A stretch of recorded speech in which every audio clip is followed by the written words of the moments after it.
d'être à Amiens que ça m'a privé d'une émission de télévision, puisqu'on m'a appelé tout à l'heure, et j'ai dit non, je suis à Amiens, donc je me retire, en quelque sorte.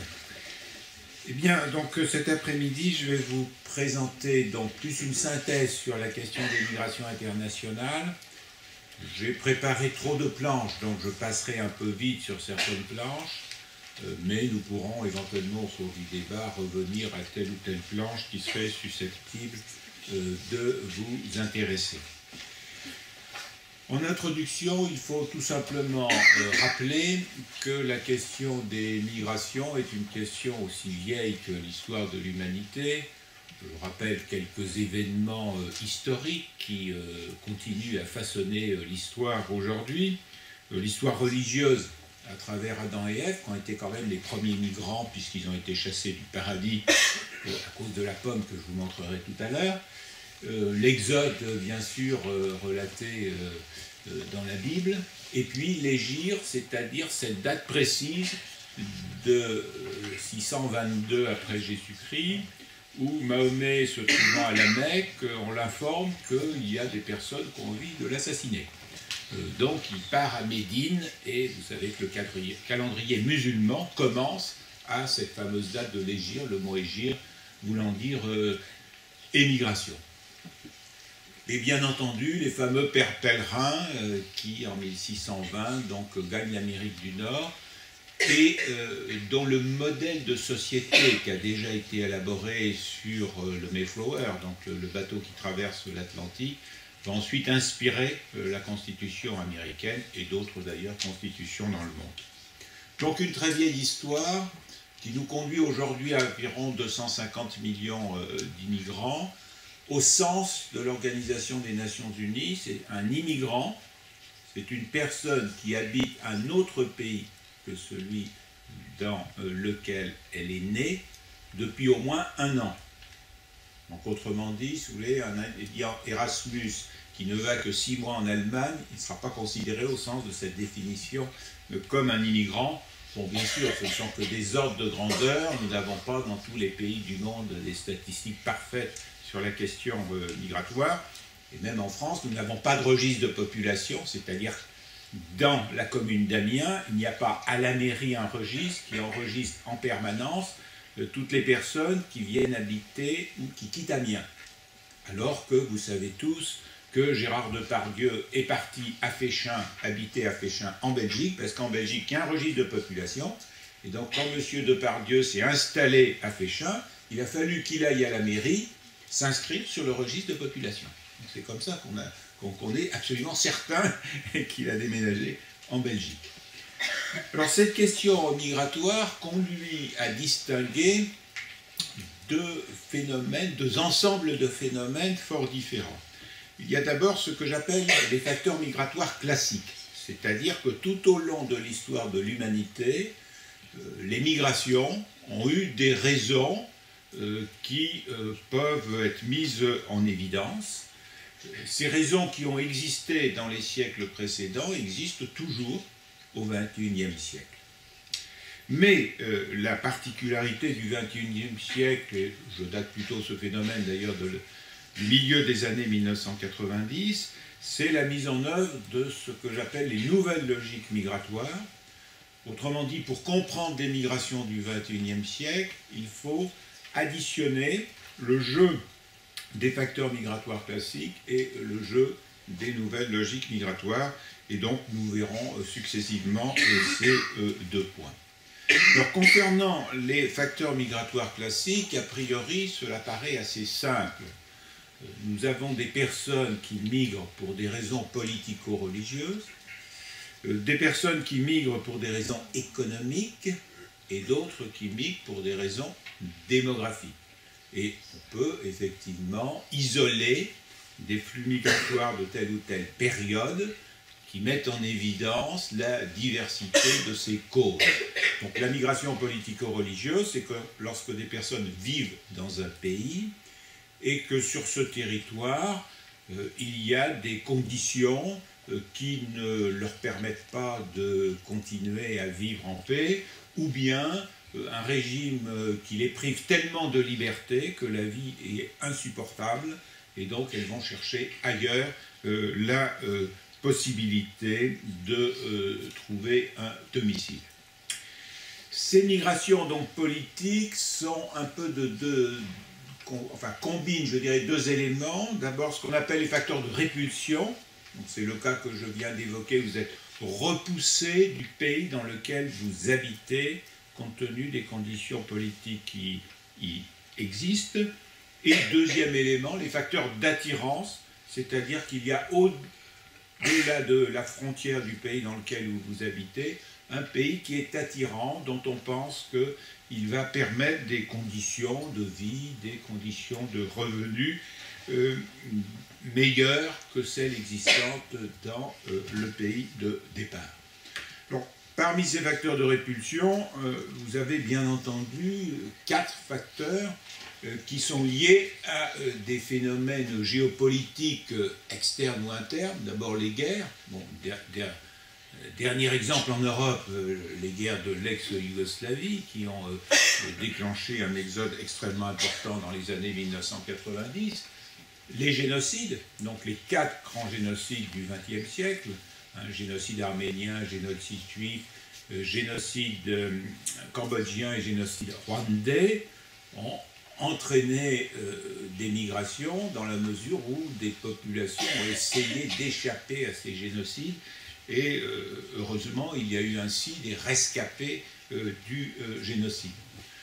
Troisième élément, les conflits civils. Donc c'est évidemment le phénomène actuel que nous avons vu à travers ce que j'appelle les migrants de Mésopotamie, c'est-à-dire les migrants de Syrie et d'Irak au cours de ces dernières années, où des personnes donc fuient un conflit civil tout simplement pour assurer leur survie. Et enfin, les régimes liberticides, c'est-à-dire des régimes qui privent leur population de liberté élémentaire. Donnons un exemple qui a été encore dans l'actualité ces jours-ci. Donc, depuis ces dernières décennies, plus de 12% de la population de Cuba a fui l'île de Cuba, compte tenu du manque de liberté qui règne dans ce territoire.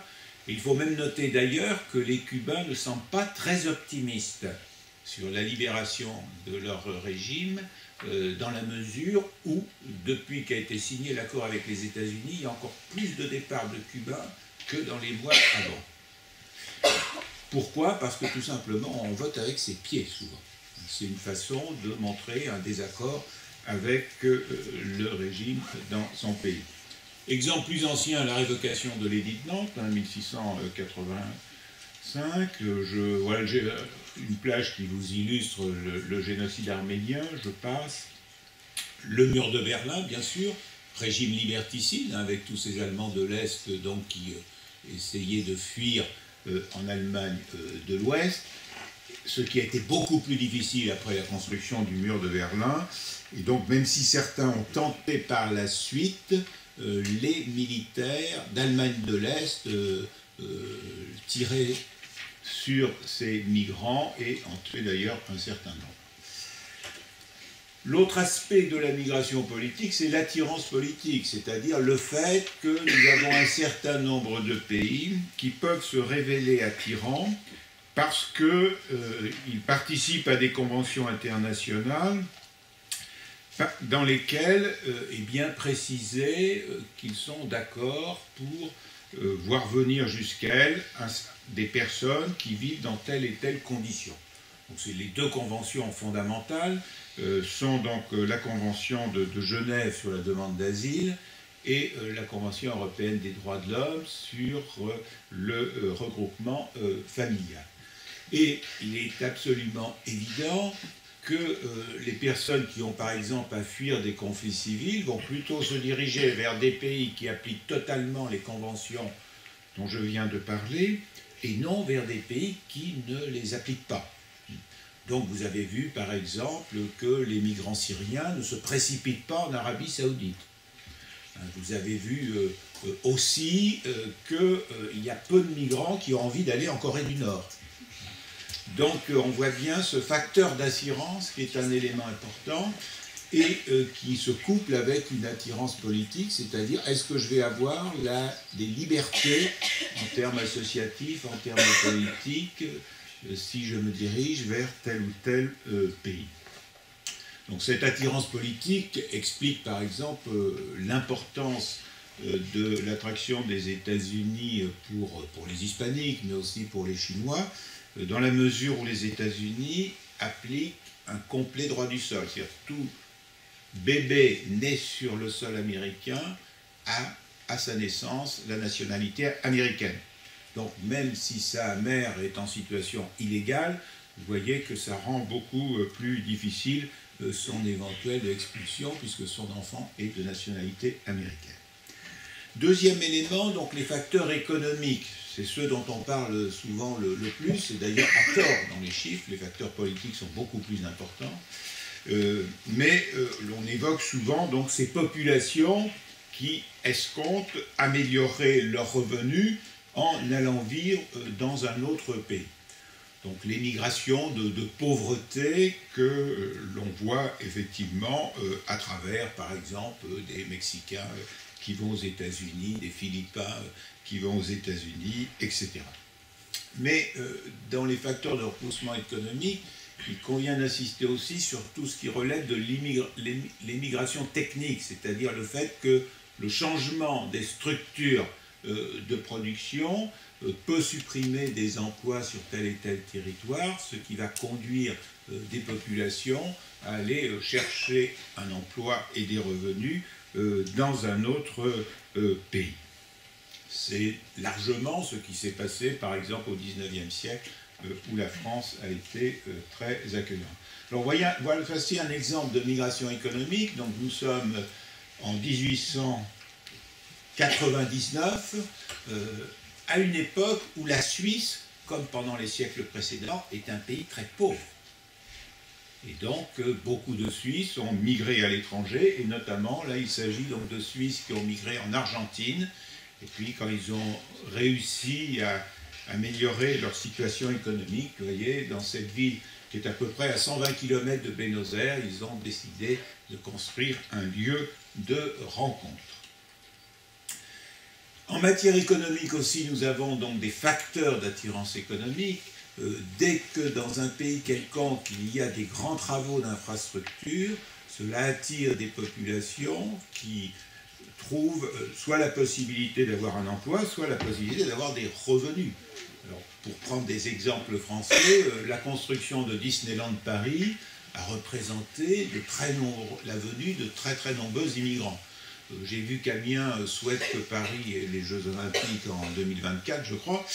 Donc si Paris a les Jeux Olympiques en 2024, il y aura de grands chantiers de travaux publics. Il est fort probable que sur ces chantiers, nous trouverons des immigrants. L'autre élément important, c'est l'exploitation de ressources. Alors ceci est bien mis en évidence ces dernières années au Canada avec le développement des hydrocarbures de schiste.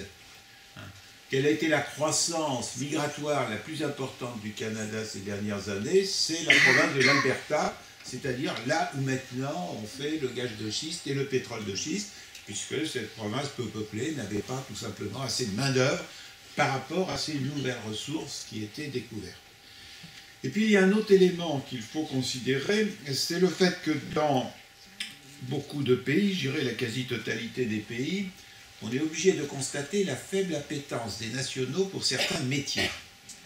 Donc nous avons effectivement des chefs d'entreprise qui, même lorsque le taux de chômage est élevé dans le pays, n'arrivent pas à trouver de main-d'œuvre. Donc c'est la raison pour laquelle nous sommes ici dans une chambre de commerce, vous entendez les chefs d'entreprise français plaider pour l'immigration, alors que le taux de chômage est élevé. Et donc, on peut constater que dans un certain nombre de professions, services aux particuliers, restauration, hôtellerie, etc., eh bien, il y a des possibilités d'emploi et donc une attirance pour l'immigration. Alors, quelques exemples d'illustration. Ça, c'est une photo que j'ai prise à Dubaï. Donc, elle symbolise le fait qu'à Dubaï, vous avez un certain nombre de migrants qui viennent du Kerala, c'est-à-dire cette région du sud-ouest de l'Inde. L'autre élément, dans les logique migratoire classique, ce sont les facteurs démographiques. C'est-à-dire qu'à partir du moment où il y a des événements démographiques sur un territoire, ces événements démographiques peuvent être d'une nature à engendrer un certain nombre de migrations. Un exemple d'abord historique, celui de l'Irlande au milieu du XIXe siècle, où une population vit une terrible surmortalité par sous-alimentation. Et c'est donc à cette période que l'on va voir de très nombreux Irlandais partir vers les États-Unis. L'importance de cette émigration est telle qu'aujourd'hui la population de l'Irlande est moins nombreuse que ce qu'elle était en 1840, malgré la transition démographique, la hausse de l'espérance de vie, etc. C'est vous dire un peu l'importance de ces flux. Et nous avons donc des pays qui ont, à une période historique, un potentiel très important de jeunes adultes, d'où il résulte que même si le taux de départ, donc le taux d'émigration est faible, ceci peut se traduire par des flux importants. Or, nous sommes effectivement sur certains territoires dans cette situation. Là, c'est une photo de la Kabylie. Pourquoi? Parce que la Kabylie a toujours été une région relativement dense en population. Et si la première migration maghrébine vers la France n'est pas venue du Maroc, n'est pas venue du Tunisie, n'est pas venue non plus des Algériens arabes, mais elle est venue justement de Kabylie, c'est-à-dire d'Algériens berbères, parce que c'était la région qui avait le potentiel le plus important d'adultes. Concernant les facteurs d'attirance, l'histoire nous enseigne que lorsqu'un pays est sous-peuplé, il y a de la place, si je puis dire, en quelque sorte, et donc ceci attire de la population, et si l'Australie, l'Afrique du Sud, l'Amérique, bien sûr, ont reçu tant d'immigrants, c'est parce que, avant l'arrivée de ces immigrants, c'était des territoires extrêmement peu peuplés et extrêmement peu denses, et donc il y avait un écoumène important à habiter. Autre type de facteurs d'attirance démographique, ce sont ceux plus récents, liés au fait que dans certains pays, nous avons des déséquilibres de répartition par sexe. Vous savez en effet que la politique de l'enfant unique conduite en Chine s'est traduite donc par un déficit de filles tout à fait considérable, d'où il résulte que nous avons un certain nombre de Chinois de sexe masculin qui ne trouvent pas de contrepartie féminine au moment où ils veulent se marier. Alors il y a une première solution, c'est la migration interne, donc il leur arrive, via des agences matrimoniales, en quelque sorte, d'acheter des femmes dans des provinces rurales. Ces femmes, d'ailleurs, en général, sont assez d'accord parce que ça leur permet d'avoir le statut d'urbain. Je ne passe sur le sujet, mais les Chinois vont aussi acheter des femmes dans des pays étrangers. Et par exemple au Vietnam, et d'ailleurs, l'une des raisons des mauvaises relations entre la Chine et le Vietnam, c'est le fait que le Vietnam n'apprécie pas tellement cette périodique action des Chinois qui viennent leur acheter des filles à marier. Enfin, le dernier point, ce sont les migrations de remplacement. Là, il s'agit donc de pays qui manquent de main-d'œuvre parce que 20 ou 25 ans auparavant, leur fécondité était très faible, et comme ils manquent de main-d'œuvre, eh bien, ils se montrent très attirants. Ça a été le cas de la France au XIXe siècle, et je pense que vous avez constaté ces dernières semaines que c'est tout à fait le cas de l'Allemagne, qui, compte tenu de la baisse de sa population active, a souhaité l'arrivée de migrants. Il suffit de reprendre les discours, par exemple, des grands industriels allemands en la matière. Alors, lorsque nous avons résumé ces trois facteurs, donc politique, économique, démographique, cela peut paraître extrêmement simple, sauf que dans la réalité, la compréhension d'une migration suppose nécessairement de prendre en compte plusieurs facteurs. il n'y a qu'une migration qui ne s'explique que pour une seule raison, la raison politique, c'est la migration d'exode, c'est-à-dire lorsqu'on quitte précipitamment son domicile, parce que compte tenu d'une guerre ou de conflit civil, les risques d'être tué sont relativement forts. Toutes les autres migrations combinent les différents facteurs que je viens d'évoquer. Ainsi, souvent, les migrations que l'on appelle économiques sont des migrations à la fois politiques et économiques. Si nous considérons les Mexicains partis aux États-Unis, le premier réflexe est de considérer qu'ils partent aux États-Unis pour trouver un emploi, pour avoir de meilleurs revenus. Mais lorsque vous analysez un petit peu plus le phénomène, vous vous rendez compte que ces Mexicains n'avaient pas envie de partir aux États-Unis, mais compte tenu de la mauvaise gouvernance de leur pays qui ne permet pas un développement suffisant, ils sont partis aux États-Unis. Donc ils auraient préféré vivre et travailler au pays, mais les conditions ne leur ont pas permis, et donc la migration, elle est à la fois politique et économique. D'autres migrations sont à la fois économiques et démographiques. Je vous ai montré tout à l'heure le cas de Dubaï, avec ces migrants indiens extrêmement nombreux qui travaillent à Dubaï. C'est bien sûr une migration économique. Ces migrants indiens souhaitent gagner de l'argent, l'envoyer à leur famille. Mais en même temps, c'est bien une migration démographique, tout simplement parce que la population de Dubaï, de nationalité des Émirats arabes unis, est extrêmement peu nombreuse.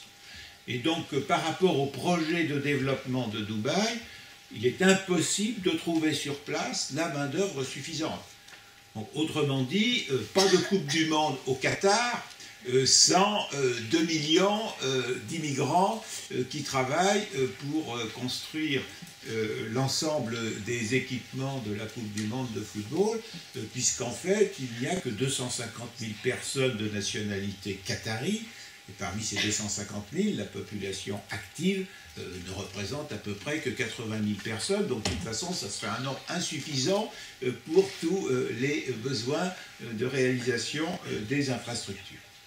Et puis, bien sûr, nous avons la possibilité que 3 phénomènes se combinent, à la fois le politique, l'économique et le démographique.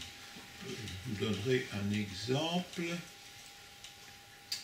Je vais vous donner l'exemple de, là nous sommes dans l'extrême-orient russe, et donc vous voyez à travers ces flèches, donc là c'est donc le fleuve qui a le plus beau nom du monde,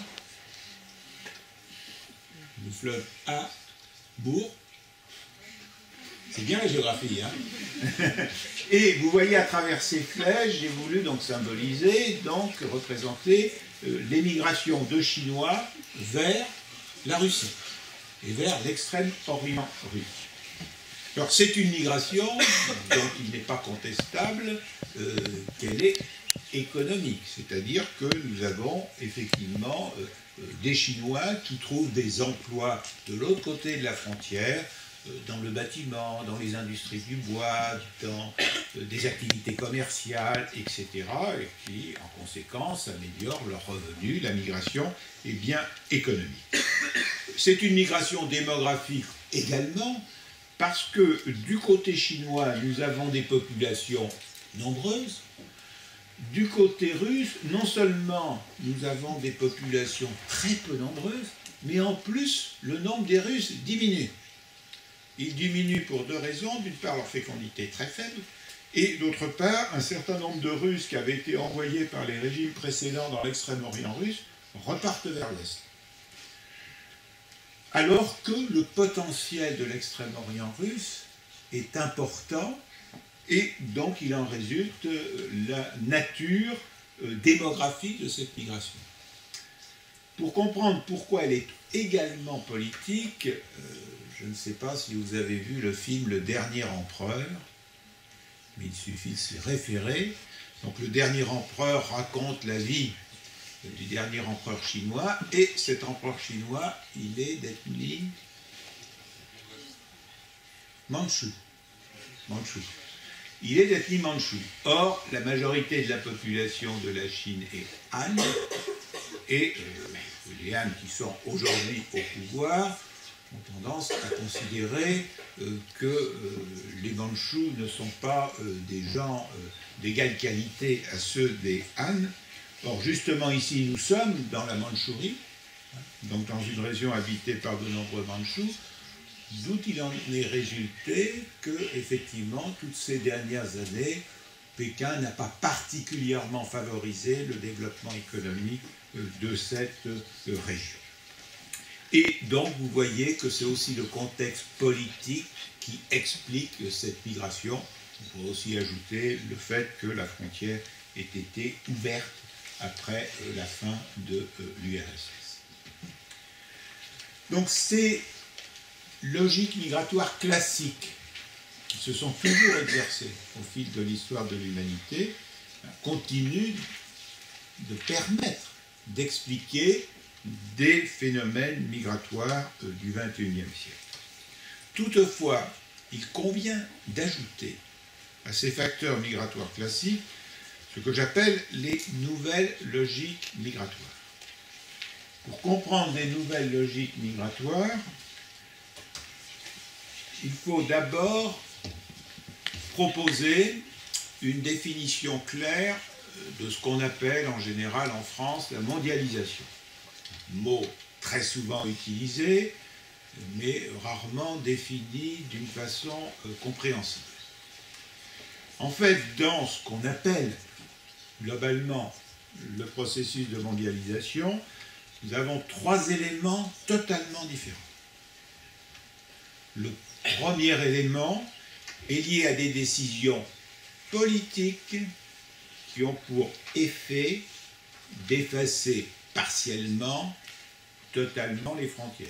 Donc décisions politiques prises par des gouvernements, décisions politiques prises par des parlements, ou décisions politiques prises par la population qui vote à l'occasion d'un référendum. Ces décisions politiques engendrent inévitablement des migrations dans la mesure où elles les facilitent, puisqu'elles diminuent les effets des frontières entre les États. Cette globalisation, elle peut être déclinée à travers quelques exemples de facilitation de la migration. Pour le premier, j'évoquerai la question de la Chine. Pensez aux questions pour tout à l'heure. J'évoquerai la question de la Chine. La Chine, jusqu'en 1979, a une politique économique autarcique et un pays totalement fermé au reste du monde. Fermé à la circulation des marchandises, à part la petite soupape de Hong Kong, et fermé à la circulation des hommes. Donc la Chine contrôle totalement ses frontières et ne souhaite voir arriver aucune migration internationale sur son territoire. Puis, à compter de 1979, changement à 180 degrés de la politique économique chinoise, et le pays décide de s'ouvrir à l'économie mondiale. À la suite de cette décision, la Chine donc s'ouvre à la libre circulation des marchandises, en demandant d'ailleurs son adhésion à l'Organisation mondiale du commerce, et donc ces frontières qui étaient totalement verrouillées, désormais deviennent possibles pour la libre circulation des marchandises, mais aussi pour la libre circulation partielle, du moins des hommes. Autrement dit, alors qu'en 1979, vous ne pouviez pas trouver d'étrangers à Pékin, à part, vous me direz, bien sûr, les ambassadeurs et leurs collaborateurs, depuis la Chine ayant changé de politique, eh bien, elle veut que les gens qui ont du savoir-faire viennent chez elle. Et donc aujourd'hui, à Pékin, eh bien, vous rencontrez plein d'immigrants venus d'Europe, venus d'Amérique également, et puis aussi même des immigrants venus d'Afrique. Donc ce changement de politique économique s'est traduit par une ouverture des frontières qui est d'autant plus facilité parce qu'à partir du moment où les frontières sont ouvertes aux marchandises, c'est très difficile de contrôler totalement la circulation humaine aux frontières. Deuxième exemple, la libre circulation des capitaux. Nous sommes aujourd'hui dans un système de liberté de circulation des capitaux. Autrement dit, quand vous allez en vacances en Espagne, si vous y allez, on ne vous demande pas à la frontière combien vous avez d'argent dans votre portefeuille. Alors je sais que ça doit vous étonner, mais il n'y a pas si longtemps, à la frontière espagnole, il fallait annoncer le montant de billets que vous aviez dans votre portefeuille et vous n'aviez pas le droit de passer plus d'une certaine somme, c'était à l'époque de 1000 francs, pour aller en Espagne. Donc le résultat, c'est que c'est vrai que même s'il y a eu des migrations économiques dans le passé, les migrants économiques pouvaient éprouver des difficultés à transférer leurs revenus dans leur pays d'origine. Et donc ça veut dire que les messieurs à la frontière cachaient leur argent dans leurs chaussures, les dames je ne sais pas où exactement, je vous laisse deviner. Et donc aujourd'hui, avec la libre circulation des capitaux, le problème ne se pose plus. C'est-à-dire que l'immigrant, dans un pays qui accepte la libre circulation des capitaux, l'immigrant qui gagne beaucoup d'argent dans un pays étranger, il n'a aucun problème pour retransférer cet argent dans son pays. Et puis, bien sûr, nous avons la facilité de libre circulation des hommes. Alors, quelques planches pour illustrer ce que je viens de dire.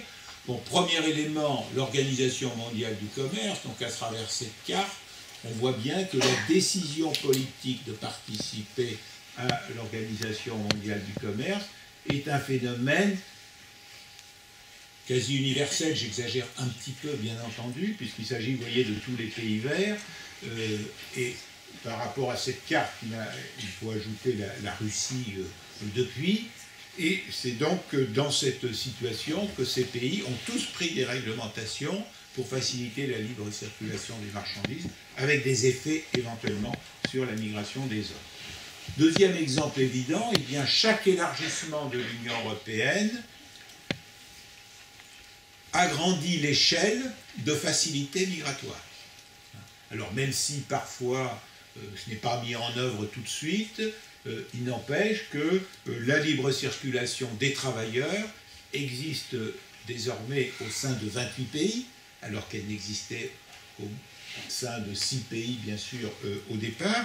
Et elle signifie que le migrant finlandais qui veut aller s'installer et travailler au Portugal, il n'a besoin d'aucune autorisation. Il a une liberté totale de migration. Donc chaque élargissement, c'est effectivement un potentiel migratoire qui augmente au sein du pays. Le système de l'euro a exactement les mêmes conséquences, puisque être dans une zone euro, ça veut dire ne pas risquer de taux de change aux frontières, etc. Donc tout élargissement de l'euro est un système de facilitation des migrations que vous pouvez voir si vous avez l'occasion d'aller en Europe centrale, en constatant par exemple, il faut ajouter la Slovaquie dans la zone euro par rapport à cette carte, en constatant par exemple qu'il y a eu beaucoup d'investissements européens en Slovaquie qui ont choisi la Slovaquie parce que la Slovaquie est dans la zone euro, alors que la République tchèque ne l'est pas. Et en même temps, tout investissement engendre des déplacements de population. Donc ça, c'est la statue de l'euro à Bruxelles. Bon, même chose évidemment pour les autres organisations régionales. Et nous avons aussi des organisations régionales qui facilitent les migrations en créant des passeports communs. Bon, c'est le cas bien entendu de l'Union européenne, mais l'Union européenne n'est pas la seule, puisque vous voyez là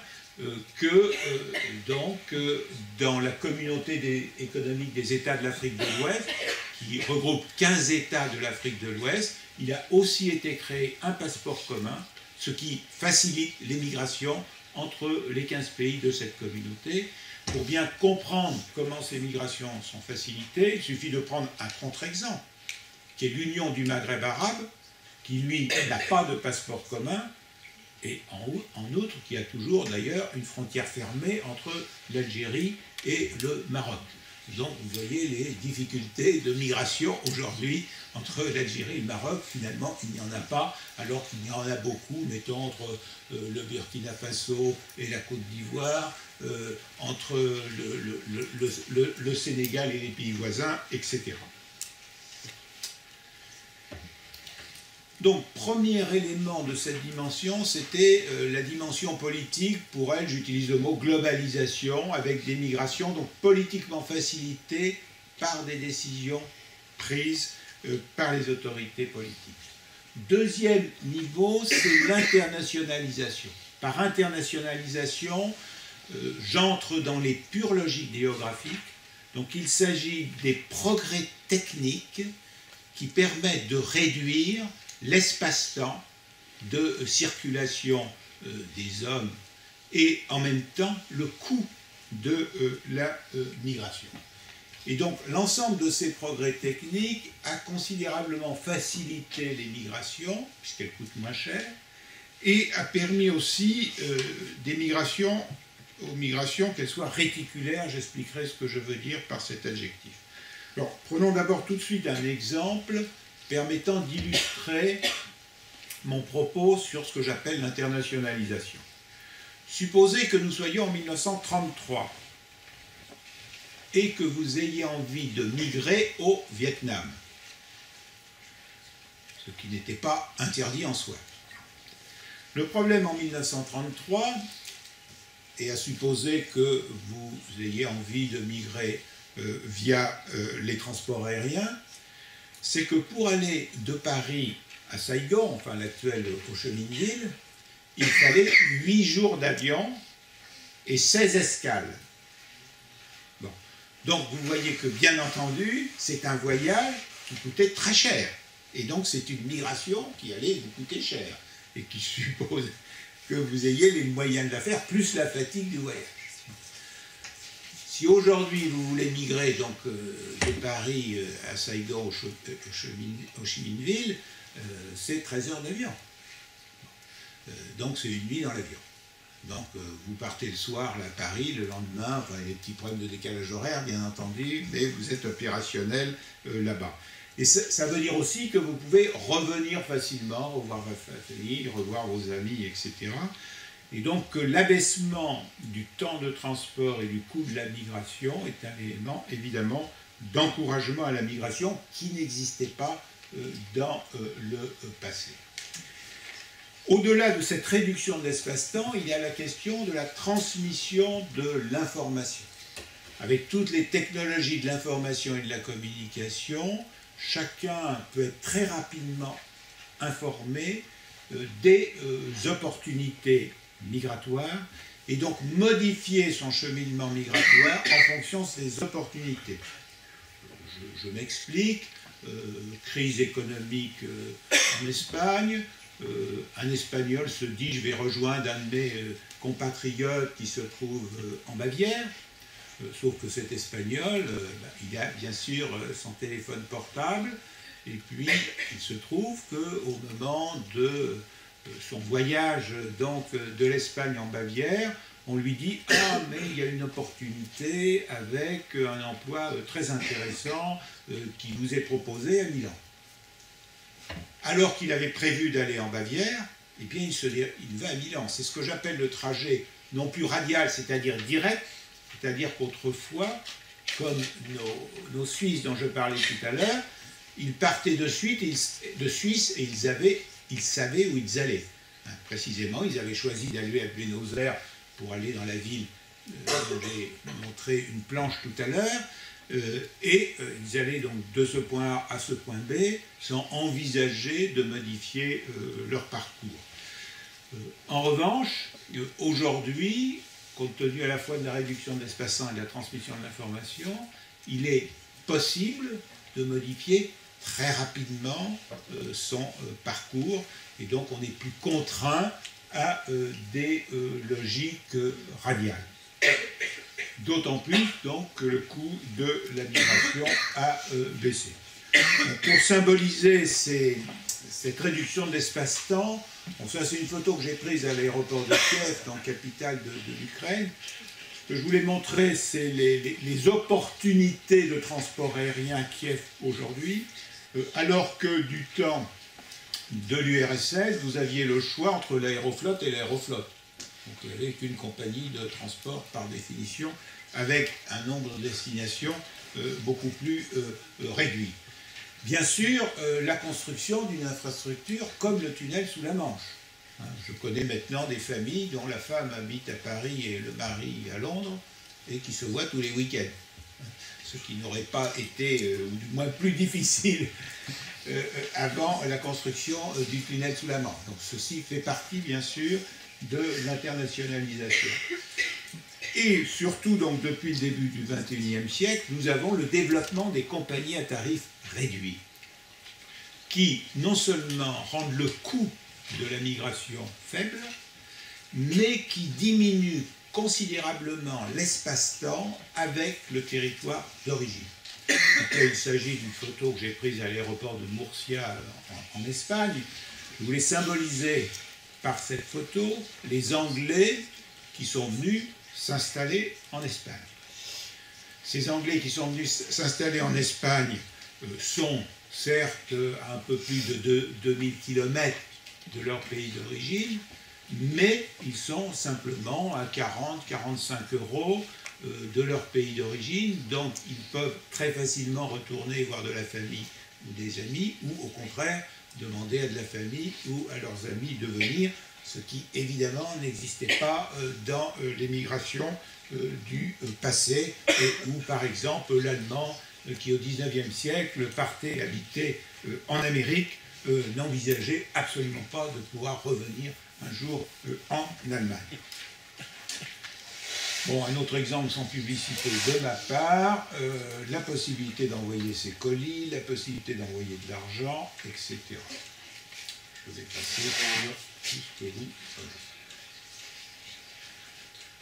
Juste sur cette planche, rappelez donc les très nombreux sites internet qui vous permettent de vous renseigner sur les possibilités d'immigration dans tel et tel pays, quel type de démarche y a-t-il à faire, dans quelle mesure ce pays est-il accueillant ou non.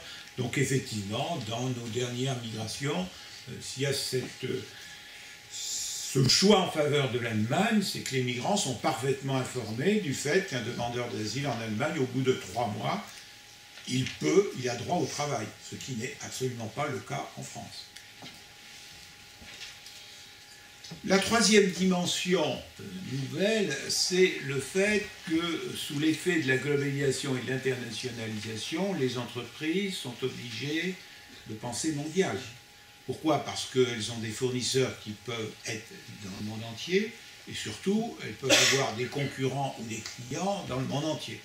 Donc si vous ne passez pas mondial, le risque tout simplement, c'est qu'un jour, vous soyez détrôné sur les marchés où vous faites votre chiffre d'affaires.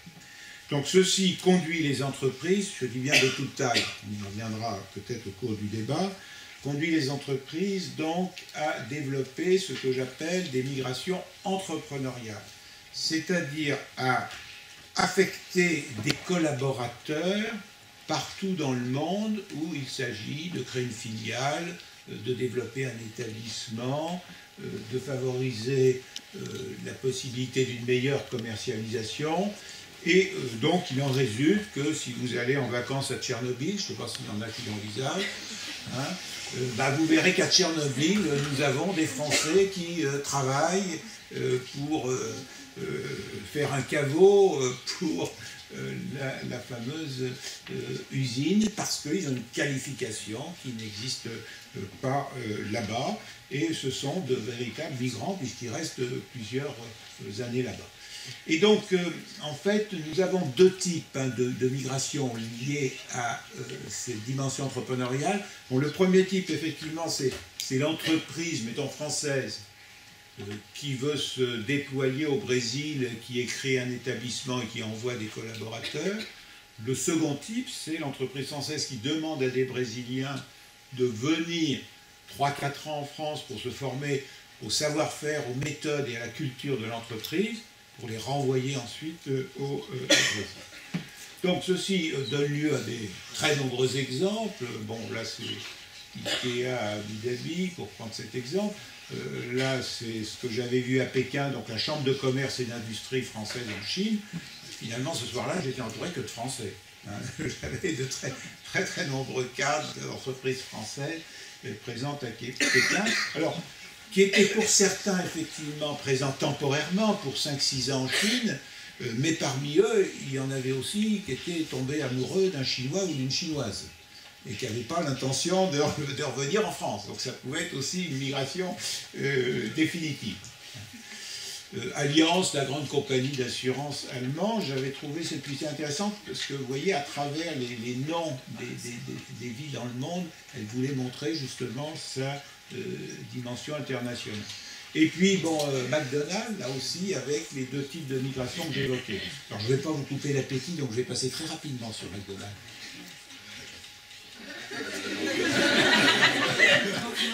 Voilà. Et puis, bien entendu, cela concerne aussi les universités. Parce que, sous l'effet de la globalisation et de l'internationalisation, les universités sont aussi en compétition. Et alors, vous pouvez le déplorer, qu'importe, c'est ainsi. Hein. Et donc là, ce que je vous montre, c'est que vous savez que l'université de la Sorbonne a créé une antenne à Abu Dhabi. Donc pour tous ceux qui savent lire l'arabe de droite à gauche, bien sûr, c'est un pont entre les civilisations, hein, qui est écrit. Donc pour gérer la Sorbonne à Abu Dhabi, eh bien, il y a effectivement un certain nombre de mes collègues qui sont affectés toute l'année, plusieurs années de suite d'ailleurs, à Abu Dhabi pour gérer cette université, et ceci participe des migrations également. Oui, alors je voulais quand même, avant de terminer, pour pas dépasser mon heure, je voulais vous préciser que pour comprendre les migrations, il n'est pas forcément nécessaire d'aller regarder les statistiques. Il suffit d'abord, quand vous êtes dans une ville étrangère quelconque, de regarder les commerces qui proposent aux personnes de louer des téléphones, et vous allez voir sur l'affiche le nom de tel et tel pays, ce qui va vous permettre de savoir qu'il y a des immigrants originaires de ce pays. Et là, nous avons le départ des avions de Dubaï. Ce départ des avions est très intéressant parce qu'il permet d'abord de deviner que les immigrants présents à Dubaï sont originaires de tel ou tel pays. Et deuxièmement, il permet de bien distinguer ce que j'appelle les migrations entrepreneuriales, c'est-à-dire une personne qui, dans son pays, ne serait certainement pas au chômage, mais qui, dans le cadre, effectivement, d'une bonne réussite de carrière, a considéré que c'était bien d'aller à l'étranger, ou d'accepter d'aller à l'étranger si c'est son entreprise qui lui a proposé. Et puis, ce qu'on pourrait appeler, ce qu'on nous évoquons tout à l'heure, plus, je dirais, les migrations à la fois économiques et démographiques liées aux besoins de ces pays du Golfe. Donc, vous voyez, je vais passer sur la première, c'est un peu plus compliqué. Donc, vous voyez, Manchester, c'est migration entrepreneuriale. Paris aussi. Dublin aussi. Daman, c'est l'Inde. Donc là, ce sont les migrations, on va dire, de pauvreté, pour être simple. Pour Muscat, ça c'est le pays voisin, le sultanat d'Oman. Lagos, migration de pauvreté. Milan, migration entrepreneuriale. Jakarta, ce sont tous les Indonésiens, plutôt migration de pauvreté qui sont dans le pays. Bruxelles, migration entrepreneuriale. Mumbai, les Indiens. Manille, les Philippins, migration de pauvreté. Londres, migration internationale. Donc c'est des avions qui sont remplis plutôt de cadres, alors que là, ce sont des avions qui sont remplis de personnes non qualifiées. Et Berlin, bien sûr, migration entrepreneuriale. Et bien entendu, pour terminer, il faut, pour bien comprendre les migrations, combiner ces trois éléments de globalisation, d'internationalisation et de mondialisation au sens étroit du mot, tel que je l'ai défini tout à l'heure, ce qui nous conduit par exemple à prendre le cas de la fameuse carte verte, qui est un des processus d'immigration aux États-Unis. C'est un processus qui relève bien de la globalisation, puisque chaque année, c'est le Congrès des États-Unis qui décide le nombre de permis à immigrer aux États-Unis qu'il va accorder. Donc en l'espèce, cette année-là, vous voyez, c'était 55 000. Deuxièmement, il s'agit bien d'une migration économique, dans la mesure où ce qui est proposé, c'est de venir travailler, alors étudier aussi, mais étudier avec le droit à travailler à la fin de ses études. Vous créez votre entreprise. Donc c'est bien une migration économique, et c'est une migration qui respecte la logique d'internationalisation, puisque à travers cette migration, il n'y a pas à se rendre à un consulat américain. C'est uniquement, attendez, il est où l'adresse internet, je trouve. Pour l'inscription, elle se fait par l'adresse internet, c'est-à-dire que vous habitiez à Amiens ou que vous habitiez à côté d'un consulat américain, vous n'avez pas de différence dans votre possibilité de déposer un dossier pour aller aux États-Unis. Donc, mondialisation à travers créer votre entreprise, travailler.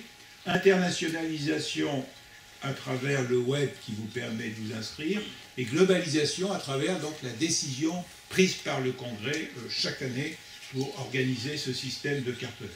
Alors, je vais passer sur les migrations climatiques pour terminer. Donc en conclusion, 3 points à retenir. Bon, le premier, c'est qu'à part l'exode, tous les autres phénomènes migratoires combinent toujours plusieurs facteurs. Deuxième élément, le fait que les cheminements migratoires sont de plus en plus complexes, tout simplement parce que les possibilités migratoires et le coût des migrations sont nettement moindres.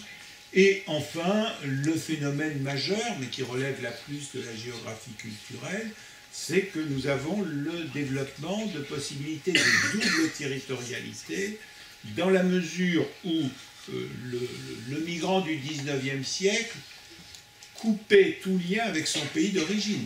Il n'avait pas de téléphone, il n'avait pas Internet, et il n'avait pas non plus des avions pour lui permettre de revenir et de garder des contacts avec ses amis ou sa famille restés au pays. Donc le migrant tournait le dos à son pays d'origine pour s'installer définitivement, ou la plupart du temps, je dirais définitivement, dans le pays où il venait s'installer. Ce n'est absolument plus le cas du migrant aujourd'hui, qui, grâce à l'internationalisation, a cette possibilité de conserver des liens avec son pays d'origine, ce qui fait que de plus en plus de migrants déploient une double identité géographique, avec une part qui se rattache à leur pays de leur résidence, et une autre part qui se rattache à leur pays d'origine ou au pays d'origine de leurs parents. Bon, voilà une synthèse un peu rapide, j'en suis désolé, mais je serai bien sûr à votre disposition pour vos questions.